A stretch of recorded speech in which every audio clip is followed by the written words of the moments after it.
গাজীপুরে অটো স্ট্যান্ডে চাঁদাবাজির মামলায় আসামি ভূমিদস্যু ইসলাম উদ্দিন সহ তার সহযোগীদের গ্রেফতারের দাবিতে বিক্ষোভ করেছে ভুক্তভোগী এলাকাবাসী।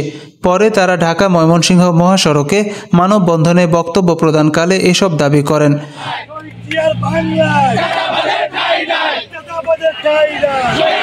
16 জুলাই বুধবার বিকেল 4:30টায় জেলার সদর উপজেলা বাঘের বাজারে এই কর্মসূচি পালন করা হয়।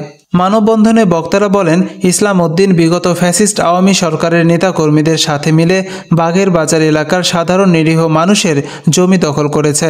তার নেতৃত্বে একটি চক্র বাঘের বাজার ও আশেপাশের এলাকায় ভূমি দখল ও অটো স্ট্যান্ডে চাঁদাবাজি করে আসছে।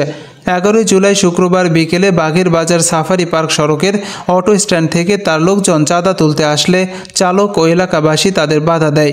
এ সময় নিরীহ এক অটো চালককে মারধর ও স্বেচ্ছাসেবক দলের কর্মী দেলোয়ারকে ইসলাম উদ্দিনের দোকানে আটক করে নির্যাতন করে।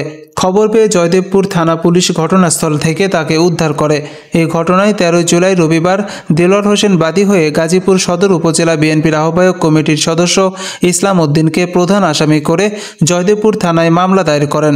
এদিন ওই মামলার এজাহারভুক্ত 2 নম্বর আসামি ভাওয়ালগড় ইউনিয়ন শ্রমিক দলের সাধারণ সম্পাদক শহীদুল্লাহকে আটক করে জেল হাজতে পাঠায়। বিক্ষোভ ও মানববন্ধনে অংশগ্রহণকারীরা আরও বলেন, ইসলাম উদ্দিনের নেতৃত্বে তার সহযোগীরা চাঁদাবাজি করছিল। আমরা ঐক্যবদ্ধ হয়ে সকল অটো স্ট্যান্ডে চাঁদাবাজি বন্ধে অবস্থান নিয়েছি। তার এসব অবৈধ কর্মকাণ্ডের প্রতিবাদ জানালে তার লালিত বাহিনীর সদস্যরা আমাদের নিরীহ চালকদের ওপর হামলা ও মারধর করে।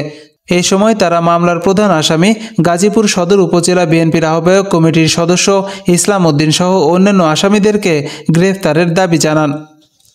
জয়দেবপুর থানার ভারপ্রাপ্ত কর্মকর্তা ওসি তৌহিদ আহমেদ বলেন, ইতিমধ্যে ওই মামলার 2 নম্বর আসামিকে গ্রেফতার করে আদালতে পাঠানো হয়েছে।